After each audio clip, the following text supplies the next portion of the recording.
What's up? What is the V Club here coming at you with another video? And so here we are, another day, and sharing with you thoughts about things that are going on out there. I thought today would be a good day to talk about a couple things that's happened yesterday. I mean, there's a lot of stuff that's happened, but I wanted to focus on a couple things that kind of came out yesterday that is worth noting. There's other stuff to talk about, but I think these two would be the first that I really wanted to kind of talk about and cover. And that's one, the certification of the Trump win election here. So no hiccups or nothing, no, sort of situational riots or anything, or any protests that got out of hand. None of that stuff. None of the setup of that. All right. I mean, when you really look at it in hindsight, it was just a clear win.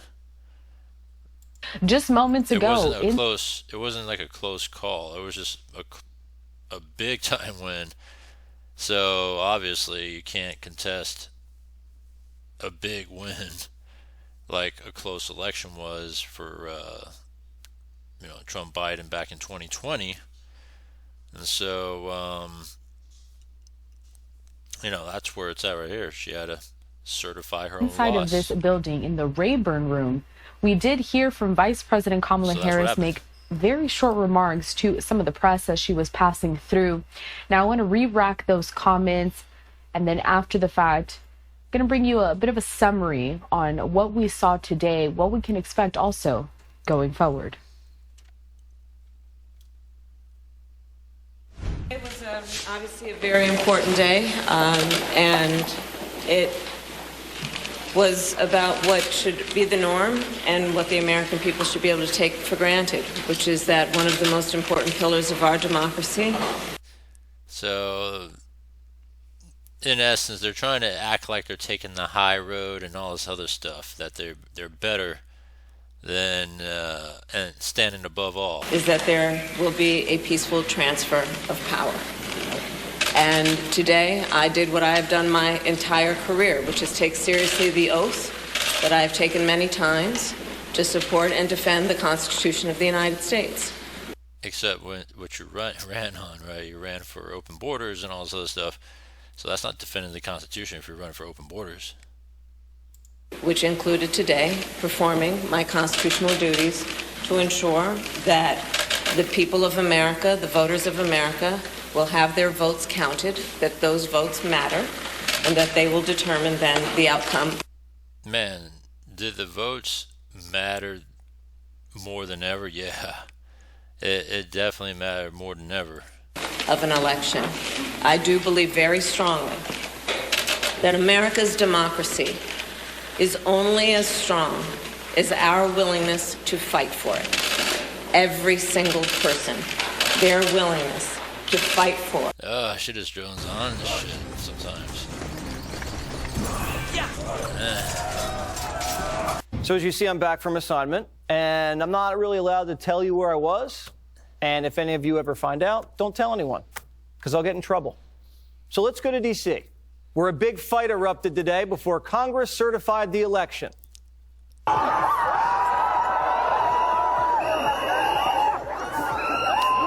All in fun, it's just all in fun. Pretty much the same thing as January 6th, 4 years ago. Just some minor differences. This just moments before Congress certified Trump's victory.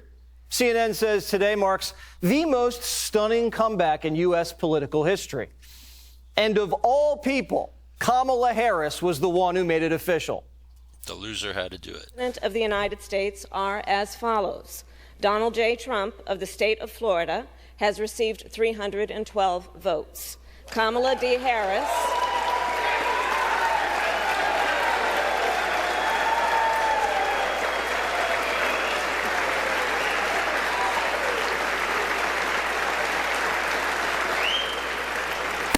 Look at that, huh? Kamala D. Harris of the state of California has received 226 votes. She's the first woman to certify her own loss and the first person to certify a U.S. election for Hitler. Well, today was obviously a very important day, and it was about what should be the norm and what the It's funny how they try to compare him to Hitler and all that stuff. You know, it's just funny. American people should be able to take for granted, which is that one of the most important pillars of our democracy is that there will be a peaceful transfer of power. Trump calls today a big moment in history, and it's also the end of an era, the Obama era. A Democratic strategist says you can just smell it in the air, a deep sense of betrayal among Democrat voters, and an underlying realization that the Democratic Party's Politburo sold voters a bill of goods. The gaslighting of the public on Biden's decrepitude, the false idol of the Kamala Harris's campaign of joy, and the repeated cowering to the far left. Even Chuck Schumer says Democrats lost their mind. We did some things wrong, and we have to look in the mirror and see what we did wrong. And then there's some things we didn't do that we should have done.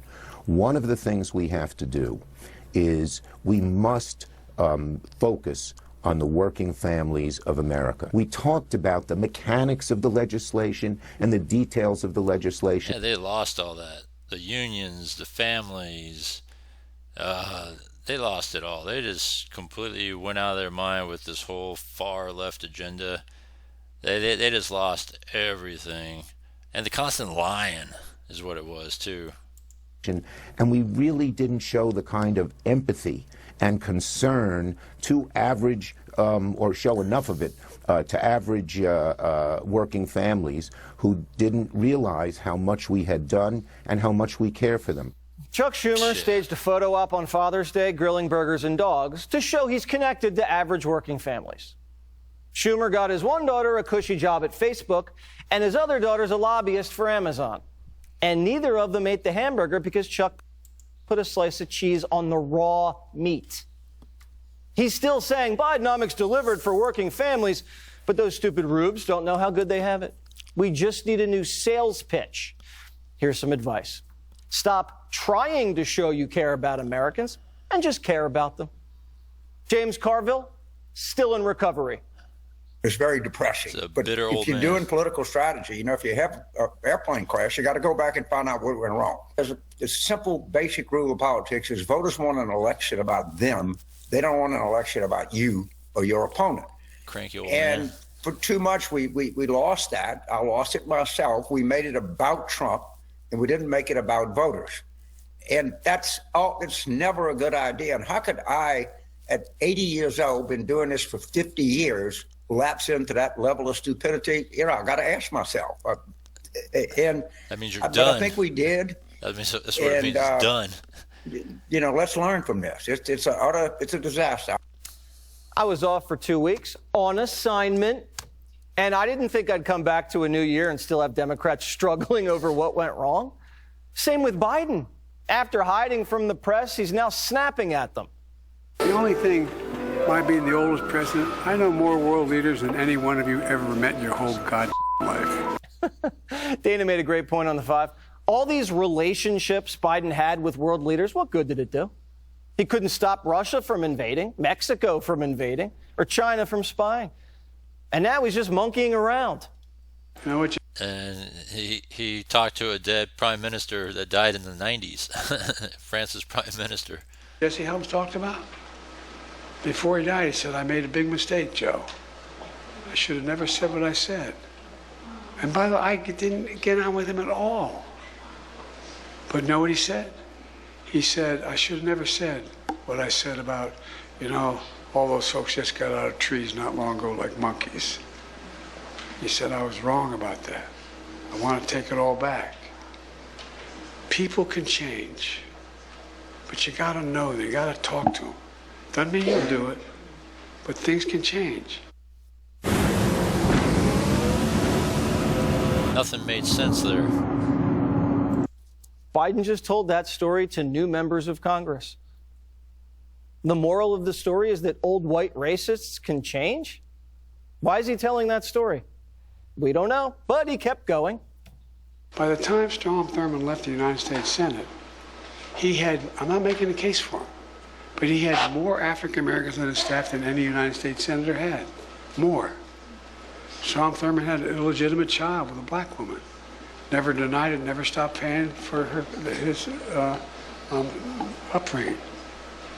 There's a lot of strange people, a lot of different people. No, I mean, well, I bet I could look at you and I could find some strange things too. No, but I'm really serious. So my racist friend set the record for the amount of blacks he had working for him, and he got a black woman pregnant. And you have skeletons in your closet too. Welcome to Congress. Later, Biden sang happy birthday to some teenage... All right, whatever. All right, so we all know what happened. What else? Presidential Medals of Freedom, like candy canes. There he is. Magic Johnson got one. He deserved it. Hillary Clinton got hers, although she never once led the league in assists. And doesn't she look fantastic? Whatever she's doing is working. Biden even gave one to George Soros, a man who single-handedly financed an American crime spree. Soros the younger accepted it on his father's behalf, but Soros, the Democrats' biggest donor, got a Presidential Medal of Freedom? That is tacky. Hunter was in the House. He was hoping for one, too, but all he got was a pardon. Oh, man. Biden promised... Imagine if he gave him that, too. Oh. ...he'd ensure a smooth transition for the next Trump administration. Oh, and then today he banned offshore oil and gas drilling. Here's Trump. I see it just came over that Biden has banned all oil and gas drilling across 625 million acres of U.S. coastal territory. It's ridiculous. I'll unban it immediately. When I see somebody saying he's going to ban 625 million acres, he doesn't know what that is. He doesn't even know what 625 million acres would look like, and we can't let that happen to. All right, so whatever. So we know that. And then the biggest thing that came out also was, let's see here, Trudeau, Canada's Prime Minister. Let's see, where is it at? We got to show it. We got to show the visual, at least the visual. All right, where is it at? I know it's somewhere around here. There it is. So that's what happened there. Trudeau, Prime Minister. To be so for real, you know, leader of Canada's Liberal was kind of Party off me. movement. I was just feeling kind of like burned out. What the United States was for the last 4 years, this liberal bullshit. So I intend to resign as party leader, as Prime Minister, after the party selects its next leader through a robust, nationwide, competitive process. So he stepped down because he got a lot of political pressure to step down. They were going to vote eventually for, what do you call it, no confidence anyways. So he was either going to be forced out if he didn't step down. It didn't matter. He ran for 10 years for the Liberal Party with the liberal agenda. And he stepped down because he bent the knee to Trump. Because, Trump says that he's going to put tariffs on Canada because unfair trade practices and balance. So he wants to try to rebalance the universe in trading between Mexico and Canada and all that. And not at the, cost of Trump. So Trudeau bent the knee to Trump, and a lot of people didn't like that in the political parties of Canada, and so that's what happened there, and pretty funny. And so it's like you're trying to get along with another leader and you get criticized for that. It's like, who gives a shit? But no, the government didn't like that from Canada, so because they're so liberal and progressive. And I think there's actually a pro-Bitcoin leader that's trying to step up to be the new leader for Canada, which would be a good thing for U.S. too, in terms of relations and all that stuff. And so with that, let's go and anyone with $10,000 or more in credit card debt or personal loans see what may Trump had to qualify say for help about from that National right Debt here. Relief. could be the dawn of a new era for Canada. Prime Minister Justin Trudeau announcing that he will step down, which might open the door for resetting the trade relationship with our northern neighbor. Kevin O'Leary, born in Montreal, chairman of O'Leary Ventures. And Kevin, nice to have you back, and good morning to you. Here's what Donald Trump said just yesterday. The United States can no longer suffer the massive trade deficits and subsidies that Canada needs to stay afloat. Justin Trudeau knew this and resigned. If Canada merged with the U.S., there would be no tariffs. I don't know if they're going to be the 51st state. I mean, you know the subject well. It's pretty funny. What's the buzz in Canada based on this now, Kevin? So I was in Mar-a-Lago over the weekend. I had a few moments with the president-elect, and I asked him if he would consider the fact that Trudeau, on Saturday when we were talking, the rumors were that he was going to resign. In fact, he did. I said, well, why not stand down on Canada for the next couple of months while they elect a new leader, like you were elected, with a 4-year mandate? Pierre Poilievre, the new guy, is doing what is the equivalent of a red sweep of Canada. They're going to wipe out the Liberal Party completely. Yeah, and then we're going to have 2 leaders with 4-year mandates and let these negotiations begin. The trade deficit's primarily on energy. Alberta alone does about $185 billion of energy into the U.S., but we are the largest partners together on Earth, and there's a lot of good things about that relationship. Canadian people are intrigued with Trump's suggestions not to give up their sovereignty, but a stronger economic union, low-hanging fruit like combining the currency, maybe giving a couple of seats to the Bank of Canada, the Fed, and then eliminating tariffs on milk and dairy and any east-west, north-south. There's a lot of opportunity between the two countries, and I know Trump knows that. Now, whether my request fell on deaf ears, I don't know, but I would very much like to see just a pause while we get the new guy in place and we go to work. Because I think I'm an investor on both sides. Yeah, you see a shift going on out there. I know you watch these markets, not just in the U.S. and Canada, but also overseas, and you can see a bit of an adjustment. I don't know if you heard what Van Jones said, but I want to roll this for you quickly. Watch. I don't understand why anybody's mad at Trump about this. If Trump, I'm serious. If Trump wants for Canada to become the 51st country, that would be a huge blue state. Hey, you might be right. Listen, let's push that to the side for now, because what's happening in the market is something you follow very carefully. Bitcoin is on a tear. Are those who have always been skeptical, like Jamie Dimon, about to be proved wrong? Or will Dimon ultimately be proved right when a terrorist act is committed and they trace the funding for the act to Bitcoin, then the whole thing collapses? What is the fate as you see it now?